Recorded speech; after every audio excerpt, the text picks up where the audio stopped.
Kris Kristofferson, a man whose life was filled with outstanding accomplishments, also faced personal battles and moments of deep hardship that cast a shadow on his final years. I was called Straight Arrow by my friends back then because compared to them, I guess I was pretty responsible. Despite his incredible success in both music and film, he endured difficult times. Money, love, and time we had to spend. He could have pursued a life as an Oxford professor or a helicopter pilot, but he chose a different path. Flat in Baton Rouge, heading for a train. That of an artist. Was this the right choice? See the hunger rise in your eyes and it's urging me on. To answer that, we need to take a closer look at the journey of Kris Kristofferson. Born on June 22, 1936 in Brownsville, Texas, Kristofferson was the son of Mary Ann and Lars Henry Kristofferson. His mother stayed at home to raise the children, while his father served as a military officer. Because of his father's career, Kris spent much of his youth moving around, constantly adjusting to new places and people. The Kristofferson household was grounded in strong traditional values and a disciplined upbringing.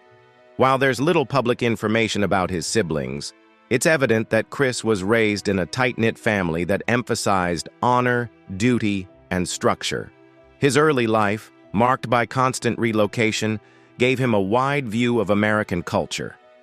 Kris stood out from a young age, not just for his intelligence but also for his artistic leanings.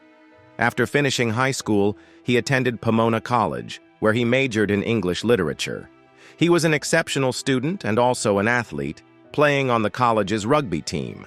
Driven by curiosity and ambition, he earned a prestigious Rhodes Scholarship and continued his studies at Oxford University. There, he focused on literature, but also began to nurture a growing love for songwriting and performance. Though he excelled in academia, Kristofferson's passion for music began to take center stage during his time in England. It was during these formative years that he started writing songs and exploring his artistic voice. The knowledge and experiences he gained during his studies provided a rich foundation for the music career he would later build. After Oxford, Kristofferson returned to the U.S. and chose to follow in his father's footsteps by joining the Army. Becoming a helicopter pilot, he took on challenging assignments and demonstrated leadership and bravery, eventually rising to the rank of captain. Though the military instilled in him discipline and structure, his heart remained in the arts. In his downtime, he wrote poetry and songs, pouring his experiences into his work. This tension between order and creative freedom would become a defining element in both his life and career. Leaving the Army to pursue music was a huge leap of faith. It meant walking away from a stable future and diving into the unpredictable world of art. But Kris had the courage to follow his calling. That bold decision brought him to Nashville, Tennessee, America's music capital. Like many dreamers before him, he arrived with hope, but reality quickly set in. To make ends meet, Kristofferson worked a string of modesto jobs. He cleaned studios as a janitor, flew helicopters, and did whatever it took to survive. One of those jobs, janitor at Columbia Recording Studios, ironically placed him close to the industry he longed to break into. These gigs gave him an insider's look at the business and valuable proximity to the very world he wanted to be part of. During his off hours, Kris continued writing songs and trying to get noticed. Rejections came often, but he never gave up. He believed in the power of his words and the truth in his music.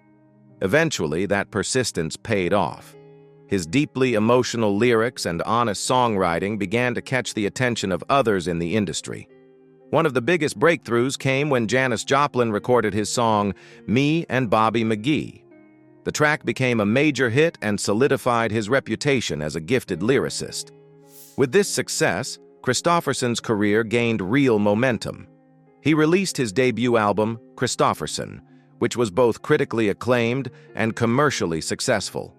His music, raw, poetic, and introspective, resonated with fans and critics alike, setting him apart in the American folk and country scenes. Kris continued to build on that early success. He worked with some of the biggest names in music, from Johnny Cash to Willie Nelson. Alongside Cash, Nelson, and Waylon Jennings, he co-founded the legendary country supergroup The Highwaymen, further expanding his influence in the industry. In addition to studio recordings, he became known for his compelling live performances, his passion and sincerity captivating audiences around the world. Never one to be confined to a single artistic outlet, Kristofferson ventured into acting. This wasn't just a side project, it was a natural extension of his creative spirit. Always eager to explore new forms of expression, he found in acting a fresh way to connect with audiences and tell stories. His success in music gave him the platform to break into film, and he soon proved he had the talent to succeed there too. His role in Cisco Pike marked his debut as a serious actor, and he quickly demonstrated that his artistry extended beyond music. Rather than rest on the achievements of his music career, Kristofferson embraced acting as a new challenge, further proof of his endless curiosity and commitment to creativity. After making his acting debut in Cisco Pike, Kris Kristofferson quickly carved out a notable film career, taking on a wide range of roles across movies and television that showcased his depth and adaptability as an actor. One of his most memorable performances came in A Star is Born, 1976, where he starred opposite Barbra Streisand. Playing the troubled folk rock musician John Norman Howard, Kristofferson received widespread praise for delivering a raw, emotionally layered portrayal that blurred the lines between his musical and acting talents. Throughout the 1970s and 1980s, Kristofferson appeared in a variety of standout films.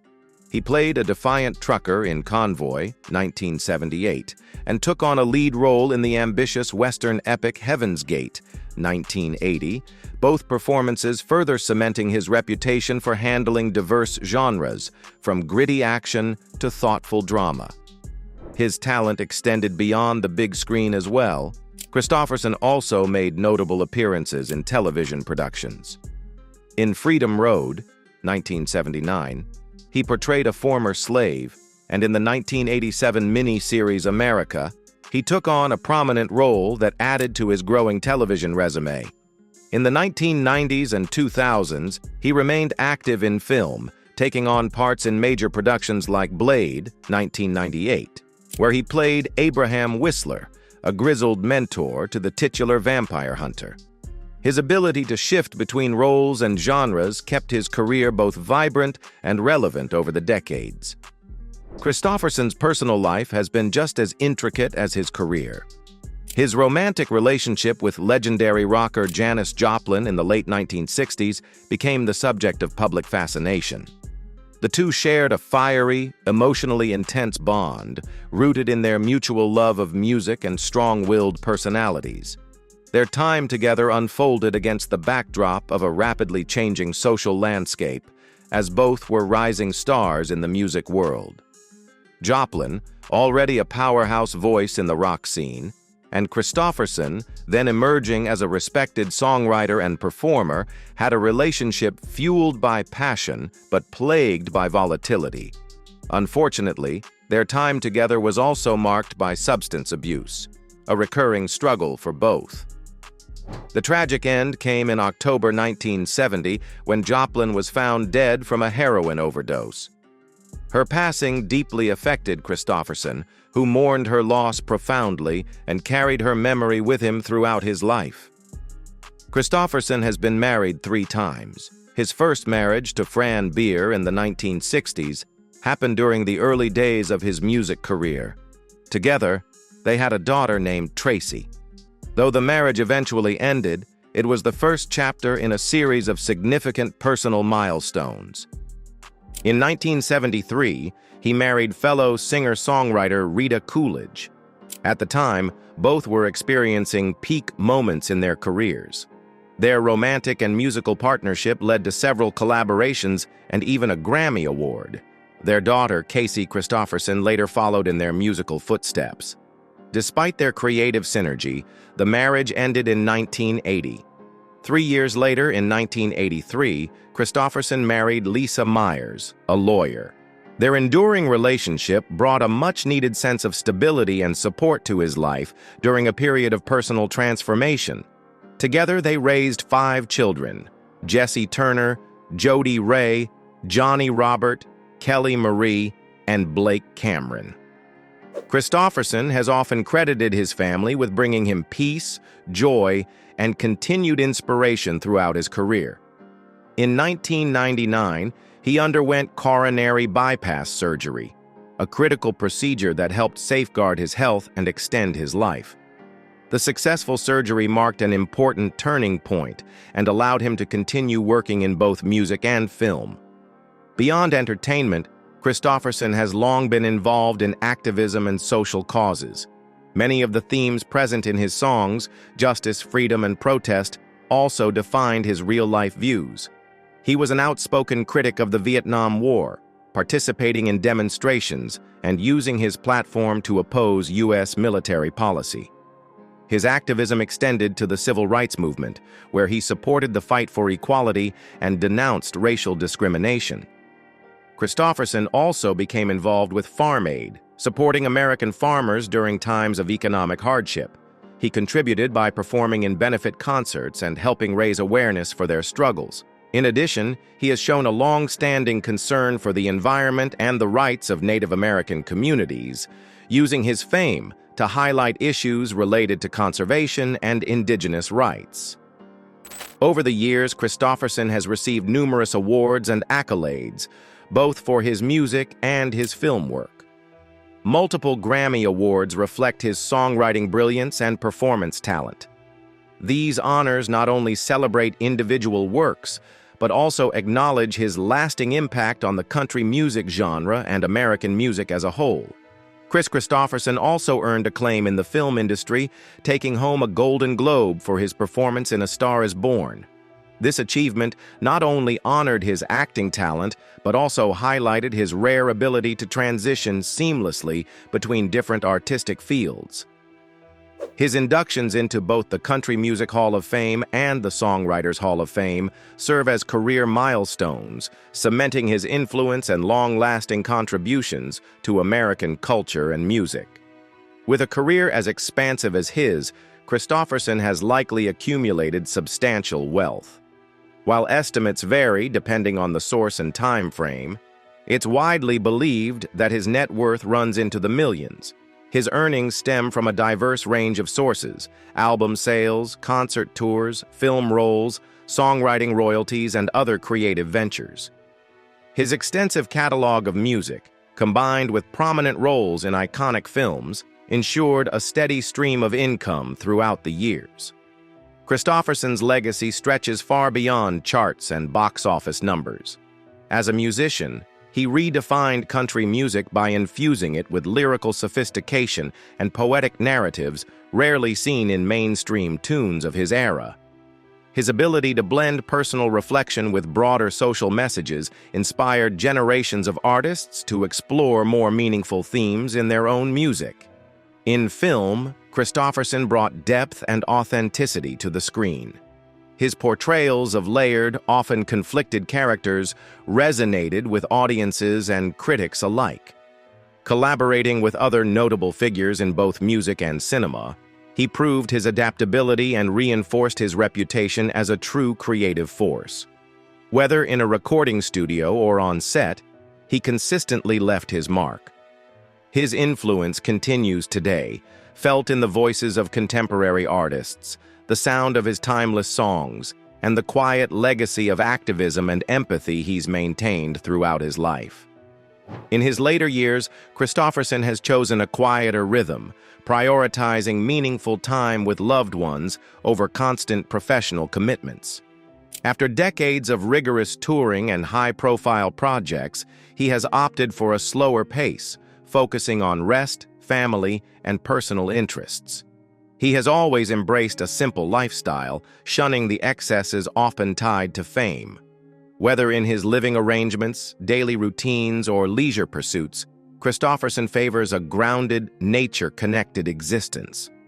Though his public appearances have become less frequent, his love for music and storytelling endures.